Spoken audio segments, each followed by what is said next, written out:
Hey guys, welcome back to my channel. It's your favorite girl Lade. If you're new here, thank you so much for clicking on this video, and if you enjoy this video, make sure you do not forget to subscribe, drop a comment and share with your friends. So now diving right into the video, as you have seen from the title, today's video I'm going to be giving you guys the inside scoop. I'm going to be sharing with you guys knowledge that I have gained from months and months of research and trial and error.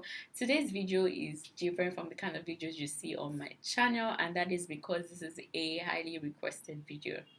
So aside filming content for YouTube, I also film content for my Instagram, and I film around fashion, beauty and lifestyle. I also film content for brands as well. In recent times, videos have become the major core of content on social media, and with these videos come really crazy transitions and effects, and crazy people are doing crazy stunts on their videos, appearing here and disappearing here, having three of yourself in the video at once, all of that magical stuff. And I'm sure you're wondering, how do these guys even do this stuff? Like, what do they use? What applications do they use? I have been able to film a couple of interesting videos on my Instagram page, which I am going to be showing you guys in 3, 2, 1. Yeah.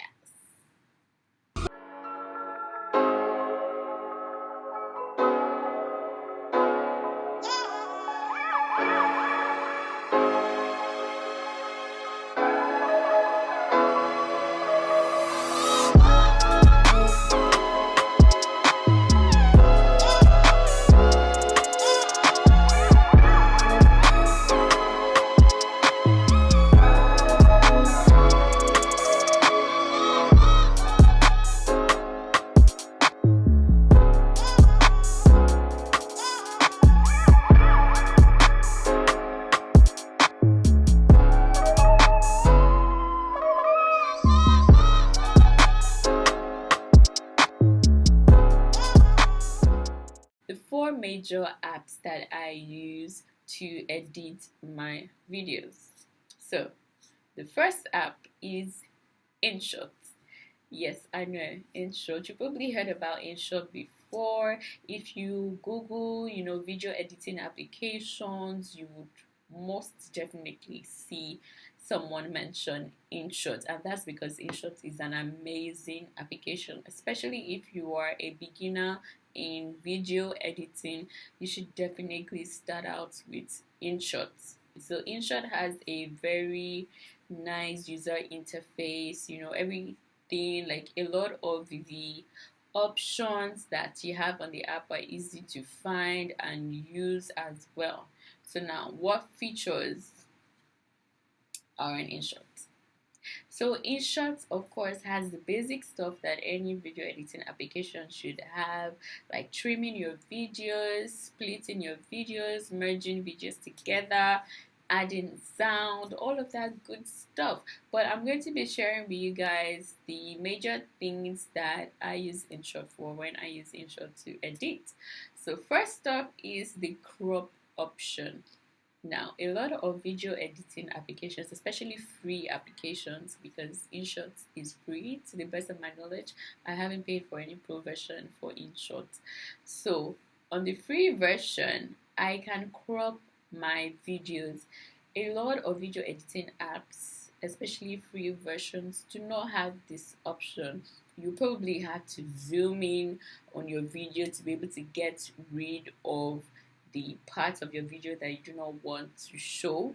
But Inshot has a crop feature, so you can actually crop it into the part of the frame that you want, which is amazing. Like, this is like one major thing that I use Inshot for, because sometimes you don't want to zoom in into the video. You really just want to get rid of the parts that you don't want. Next up is the filters. So Inshot has a good variety of filters that you can add to your video. I'm not really a fan of adding filters per se to videos because I do not really like how they turn out to look. But if you are a fan of filters, you like to add filters to your videos, then Inshot has a good variety of filters that you can try out and test out on your videos.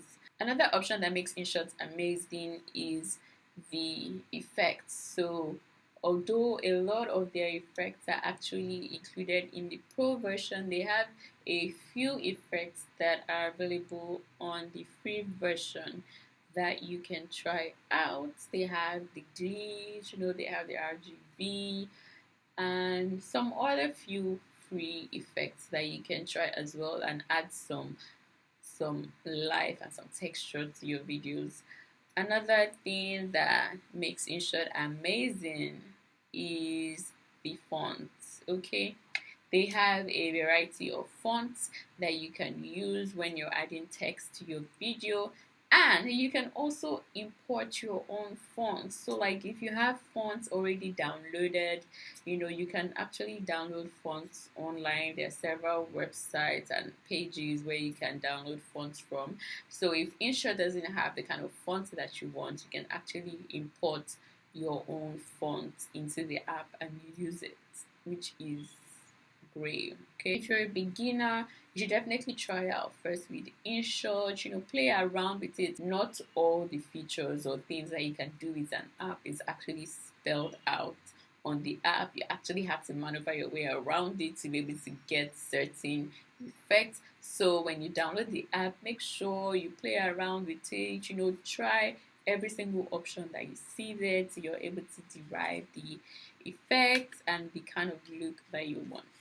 Moving on to the second application, and this is one of my favorites. I literally use this to edit every single video that I have.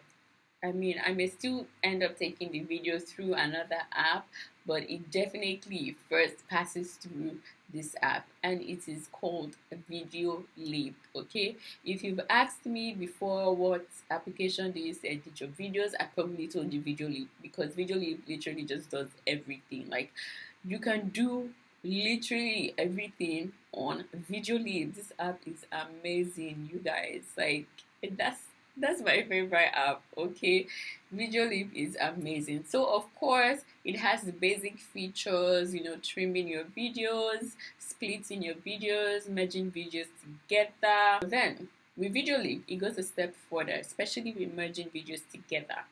So those videos where you have like those videos you see on Instagram where like the person is in like two places at the same time, or like in the same frame twice, you can use Video Leap to achieve this. Okay, you can merge two videos together, and then you can erase a section of one video and bring in a section of another video and put it together so it looks like one frame, and that's how you're able to have one person appearing twice on the same frame in a video. I use Video Leap when I want to do stuff like that, like merging different videos together to achieve a certain look. Video Leap is the ultimate and the best that you should use if you want to do anything like that. Another thing that I love about Video Leap is the text as well. The fonts, they have a lot of font options and effects as well. Also animation for your text, like if you don't want the text to just appear randomly, you want it to slide in from the side, you want it to slide in from the bottom, you want it to be bouncing in the middle there. Like, there are a lot of animation for text. There are a lot of animation options for text on Video Leap. So if you want to play around with text a lot, then you should definitely check out Video Leap. Another thing that I use Video Leap for is on linking my audios. Most of the times I already have an audio that I would want to use for my video, which is not from the app, which I must have gotten somewhere else. Maybe I saw on someone's Instagram video or I saw on YouTube. So what I simply do is I screen record the video that has the audio that I want to use. So I screen record this and then I import the video to VideoLib, and then when I import the video to VideoLib, all I have to do is unlink the audio of that video with its video, and then I delete the video, and now I just have the audio, and then I can use the audio and merge it with the videos that I already have that I am editing. I hope you get what I'm saying. But anyways, you can unlink audio basically from a video on VideoLib and use the audio for something else, or use it at a different portion of the video. Another thing that I love about VideoLib is a lot of effects that you find on other applications you can actually make on VideoLib while you're editing your videos. For example, there's something that I usually love to do on a lot of my videos on Instagram. One is sometimes in some frames I want to start the frame the way it is, and then while the video is playing I want the frame to be zooming in, but then when I'm filming I'm not going to sit down and then be moving my head forward like this for the zooming in, because it's not going to be seamless. My body is going to be shaking, do you understand? So I just filmed the video sitting down at the same spot, but then when you import the video to VideoLib and using the keyframes, you can create that zooming effect. Now this is available on other applications as an already made effect, like it zooms in the video for you. But if you're just using VideoLib, you can also do this yourself using the keyframe. So you start the keyframe on the normal dimension of your video, and then the next keyframe where you want it to have zoomed all the way in, you add another keyframe there and then zoom the video in, okay? And then when you play, you can see that it seamlessly just starts from the previous frame that you have and zooms in till it gets into the maximum zoom position that you already have placed. I hope you guys actually understand what I'm saying. VideoLib is amazing, okay? Get the app and play around with the functions. Like every day, I'm discovering something new that I can do with VideoLib. Like I feel like I said VideoLib is amazing a lot of times already, but that's on facts, that's on period, okay? Now, moving to the third application, CapCut. Now, I recently actually just found out about CapCut. I've only used CapCut for like the past like 3 months. I think it was about 3 months or 4 months ago that I discovered CapCut, and I do not know where I've been sitting since that I did not know about CapCut. Anyways, I recently found out about CapCut and it has become a favorite as well. So CapCut has the basic stuff that all the other applications have, trimming your videos, merging your videos together, adding audio, adding text.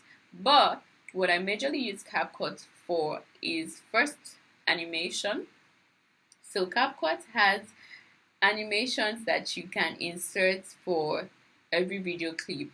So for example, when I edit videos, it's not just one video at a stretch that I'm editing. I'm merging a lot of videos together. So for each video that I have, for each video clip that I have that I'm using to create a video, I can apply different animations to each video clip. So everything, like the first 5 minutes, or 5 minutes is long, the first like 10 seconds of a video can have one animation, and then the next 10 seconds has another animation, and the third 10 seconds has another animation. Like you can add as many animations as you want in each video clip. And another thing that I love about CapCut, especially if you're a beauty content creator, is the beauty option.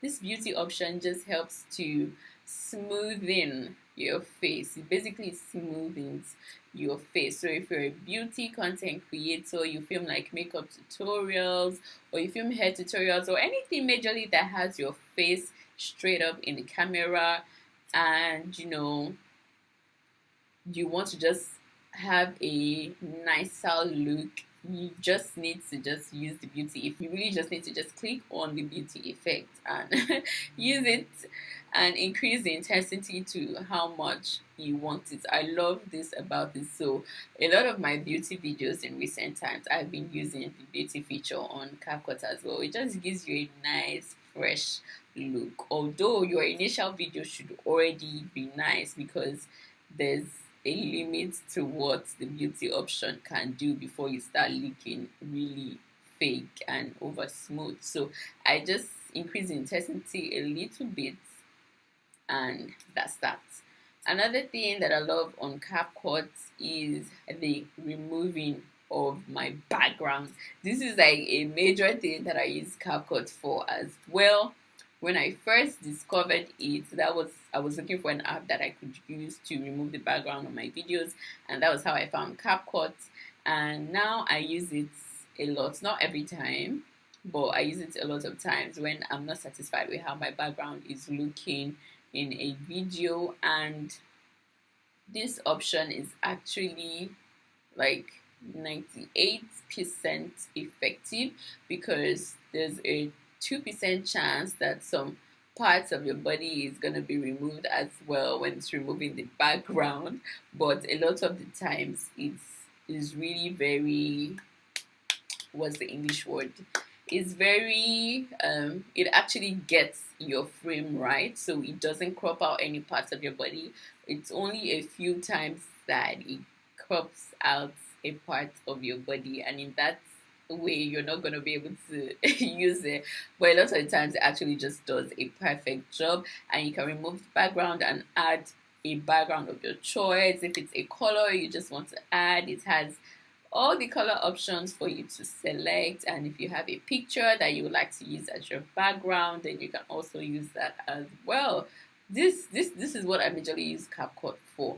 And lastly, of course, CapCut has a lot of audio options, a lot of sound, music that you can use. They even help you section it. They have like the travel group, then the vlog group, and all of that. So you can go through the options available, the songs available, and choose like background music for your videos, sounds and effects for your transitions as well. CapCut is amazing, so it's another app that you should check out. Like my major two are VideoLib and CapCut. Like in recent times, those are the only two that I've been using to edit my videos.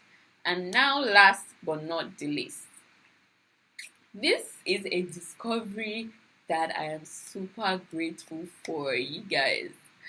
So I know a lot of people are always wondering how I say I'm filming with my phone, but then I always have like this blurred background effects that you get from filming with cameras, and it's not an option on the iPhone. So this is the app that I use. It's called Focus Live. Okay, so basically Focus Live helps you to film portrait videos. This is like the only thing that I use this application for. So if you're filming with your phone like I currently do, and you want to have that nice blurred background effects that you can get from using like DSLR cameras, then you should download Focus Live. That's basically what I use. So you have to film the video in the app, so you're not going to use the camera, the normal camera that comes with your phone. You're going to be filming with the application, and then it films your video in portrait mode. And after filming, when you're editing, you can change the intensity of the blurred effect, so you can have it more blurred than the automated version. You can reduce the blurriness, you can increase the blurriness. You can also change the focus. So for example, when I'm filming like makeup tutorial and I want to put a product in focus, so initially the focus has been on my face, but then now when I put the product in front of the camera, I can always go back to adjust the focus for the focus to be on the product for that time frame, and then after the showing of the product, the focus moves right back to me. So this is majorly what I use Focus Light for. I also like the lighting edit option. So like when you're changing your brightness, your contrast, the saturation and all, how I like how the lighting options are in Focus Light compared to the other apps. I feel like the other apps are sort of harsh or something. I just like how Focus Light edits the lighting when I use it compared to like when I try to edit lighting with the other applications that I have mentioned. And then Focus Light also has filters as well. If you're a fan of filters, I like to add filters to your videos, and Focus Light also has a lot of filter options.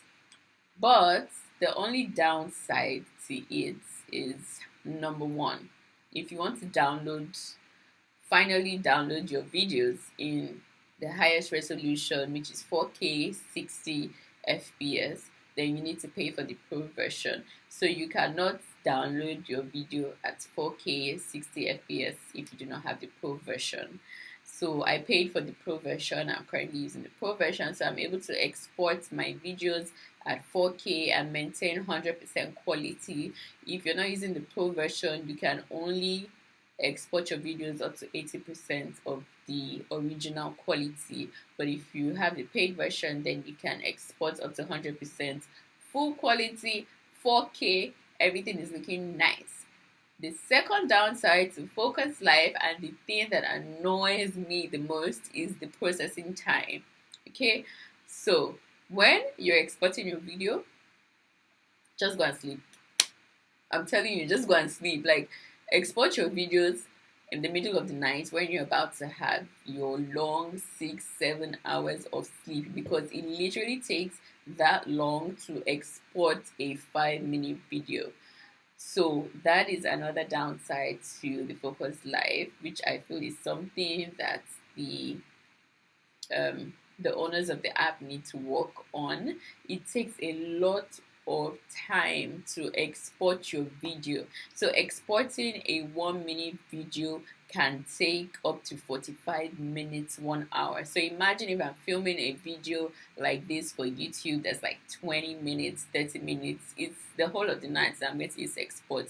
So I majorly export my videos when I'm about to sleep, so that by the time I wake up, which is like 6 to 7 hours later, the video has finished exporting.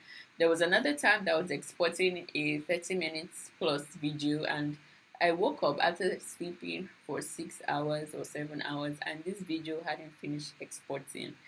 And you know that you cannot switch to any other app while the video is exporting. You have to stay on the app while the video is exporting, so you cannot do any other thing with your phone.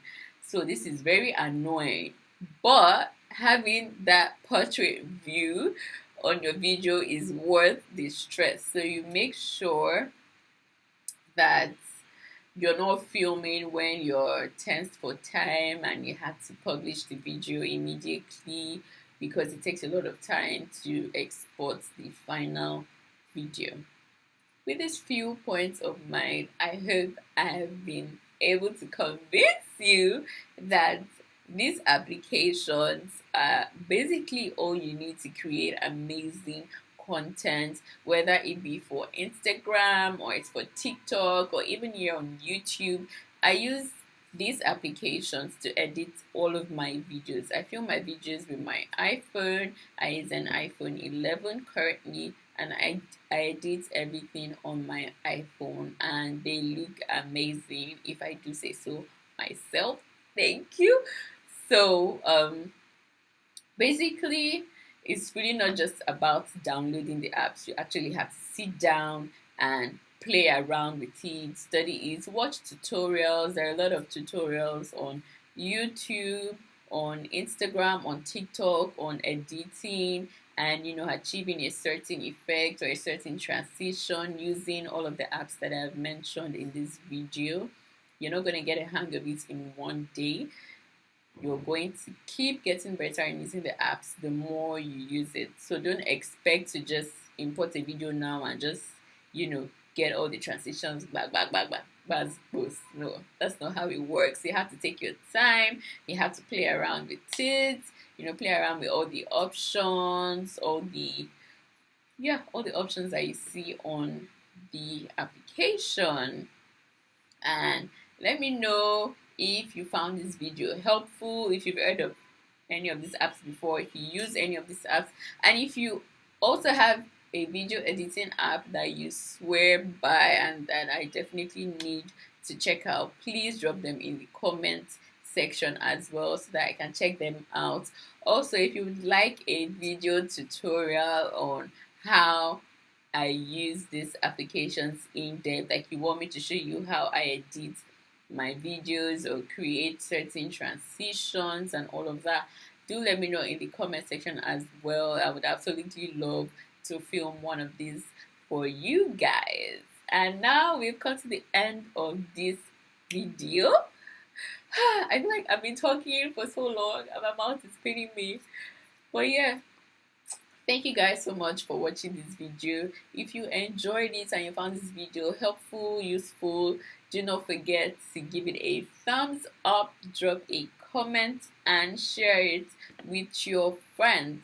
Also, if you're not subscribed to my channel, you're on a long team, okay? Hit that subscribe button, baby. Hit it now, okay? And I will see you guys in my next video. Also, shout out to all my new subscribers. I recently hit 7K subscribers on here on YouTube. You guys are amazing. Thank you so much for sticking with me, and I will see you in my next video. Bye.